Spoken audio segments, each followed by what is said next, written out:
खबरों के निष्पक्ष विश्लेषण के लिए सब्सक्राइब करें Jantantra TV and press the bell icon. Never miss any update. Delhi NCR में हेल्थ केयर क्षेत्र की जाने मानी हस्ती डॉक्टर गिरीश चंद्र वैष्णव अब नई भूमिका में नजर आएंगे। दरअसल डॉक्टर गिरीश चंद्र वैष्णव यथार्थ ग्रुप ऑफ हॉस्पिटल के सलाहकार के साथ इंटरनल मेडिसिन ग्रुप डायरेक्टर के तौर पर जुड़े हैं। आइए आपको एक रिपोर्ट दिखाते हैं कि कैसे उनके अनुभव का यथार्थ हॉस्पिटल और मेडिकल क्षेत्र को फायदा मिलेगा।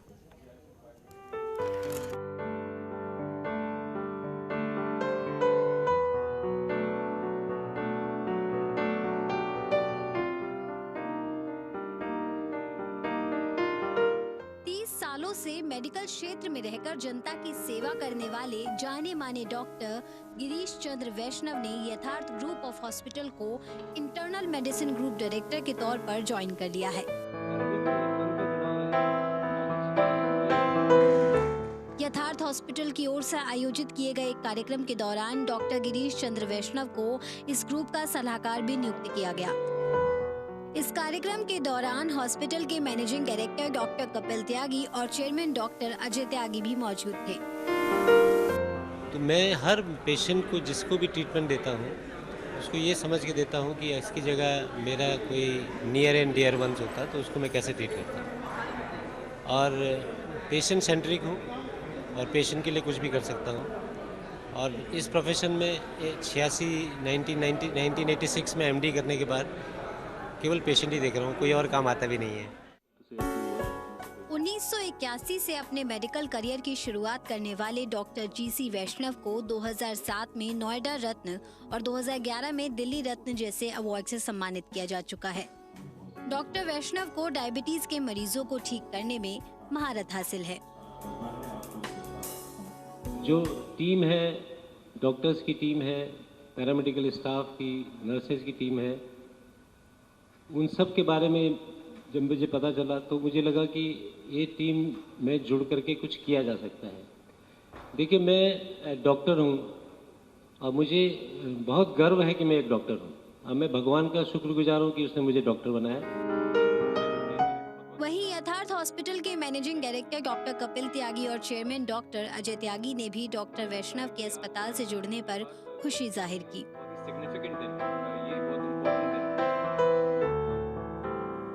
वैष्णव तो अनमोल है, उनकी कोई कीमत नहीं है, तो उनके वो अपने आचरण से भी और डॉक्टरी से भी अच्छी बात है कि हम हमारे साथ हैं, तो हमारे लिए बहुत बड़ी बात है। माना जा रहा है कि डॉक्टरी पेशे के साथ सोशल वर्क करने वाले जीसी वैष्णव के यथार्थ हॉस्पिटल से जुड़ने पर कोरोना महामारी के दौर में हेल्थ केयर क्षेत्र को खासा फायदा होगा। नोएडा से जनतंत्र टीवी के लिए अनुश्री रस्तोगी की रिपोर्ट।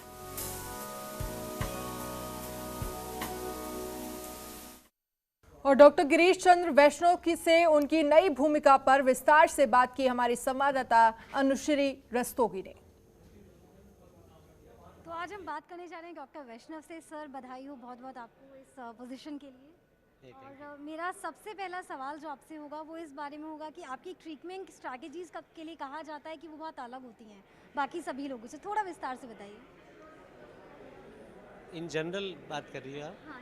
नहीं बेटा, देखो ऐसा है कि मैं हर जगह बोलता हूँ ये कि मैं भगवान का शुक्रगुजार हूँ कि मैं डॉक्टर बना हूँ। मैं कुछ भी बन सकता था, लेकिन भगवान ने मुझे डॉक्टर बनाया। तो घर से ही, बचपन से ही ये था कि अगर डॉक्टर बनूंगा तो सेवा से काम करूंगा।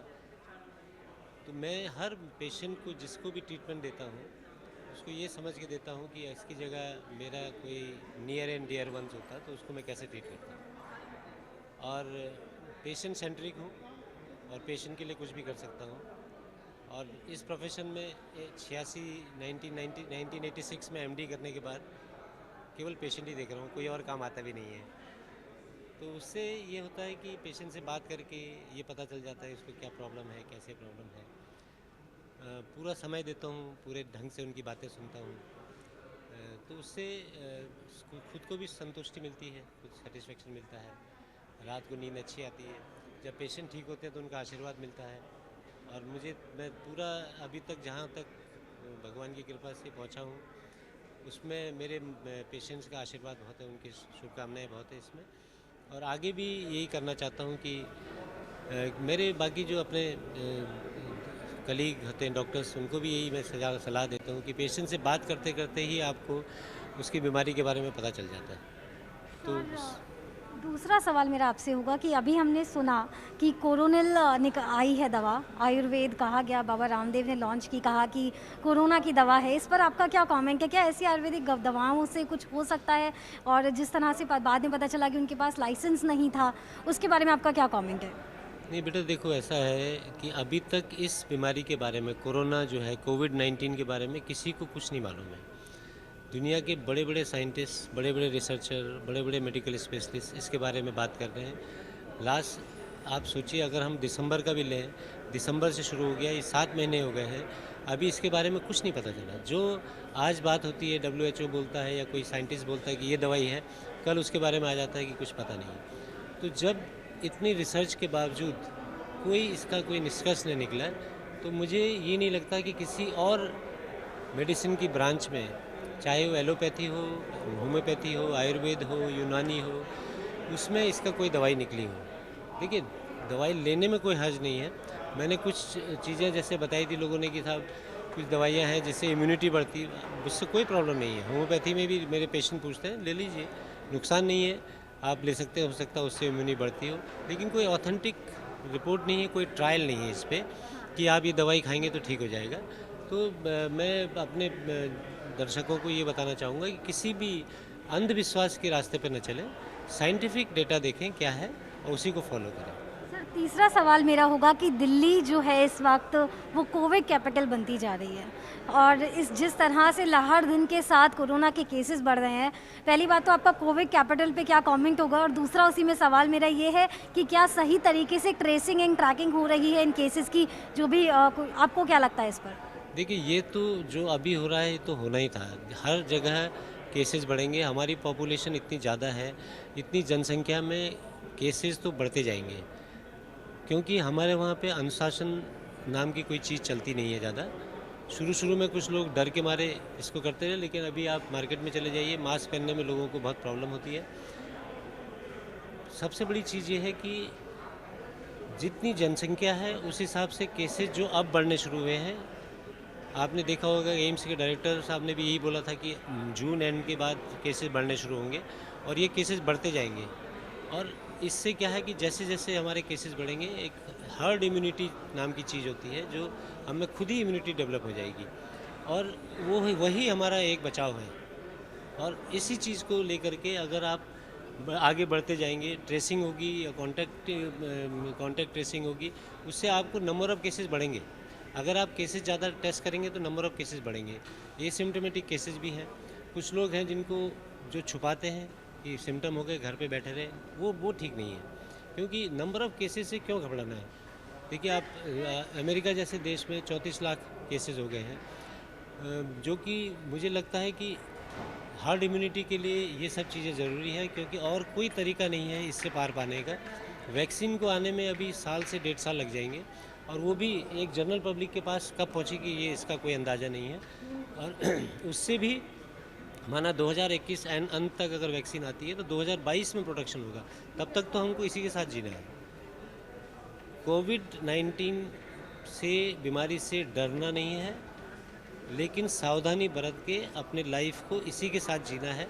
यही एक फार्मूला है आगे बढ़ने का, क्योंकि हम काफ़ी दिन तक लॉकडाउन में कोई चीज़ रख नहीं सकते। सर, एक लास्ट सवाल जो मेरा आपसे होगा कि हम बेसिक प्रिकॉशंस ले रहे हैं, जैसे कि हाथों को सैनिटाइज करना, मास्क पहनना, मैं खुद 2-2 मास्क पहनकर घूम रही हूँ, लेकिन ऐसे और कौन-कौन से प्रिकॉशंस हैं जो हम लोगों से छुपे हुए हैं और हम उन प्रिकॉशंस को लेकर अपने आप को सुरक्षित रख सकते हैं? देखिए, अपनी इम्यूनिटी बढ़ानी पड़ेगी, अपनी इम्यूनिटी बढ़ानी पड़ेगी आपको, और उसके लिए रेगुलर एक्सरसाइज, योगा, अपना खान पान ठीक करें, अनुशासन से रहें, रात का नींद प्रॉपर करें, और कुछ एक्टिविटी जो अनयूजुअल एक्टिविटी है उससे अवॉइड करें। ज़बरदस्ती मॉल में ना जाएं, कोई चीज़ में ज़बरदस्ती छूते हैं, आप लिफ्ट में जा रहे हैं, भाई लिफ्ट में आपसे पहले कौन गया इसका तो पता नहीं है उसने छींका या खांसा, वहाँ पे कौन से उसके ड्रॉपलेट्स हैं। तो आप स्टेयर केस यूज करिए, इट विल आप ज़्यादा हेल्दी हो जाएंगे। तो जनरल प्रिकॉशन यही है, आप हाथ धोइए, मास्क पहनिए, ज़बरदस्ती कोई चीज़ों को छूइए मत, छू लिया तो सैनिटाइज़र से उसको कर लीजिए, साबुन से हाथ धोइए। सबसे सुंदर और सस्ता सुंदर टिकाऊ चीज़ यही है कि सर आपसे करें। और अपने को अननेसरी एक्सपोज मत करिए। जहाँ पे आप अपने देखो, आप सावधान रहेंगे तो दूसरे का भी बचाव होगा। लेकिन बेसिक चीज़ ये है कि अपनी इम्यूनिटी बढ़ानी पड़ेगी, उसके लिए अपना खान पान ठीक करना पड़ेगा और एक्सरसाइज करना पड़ेगा।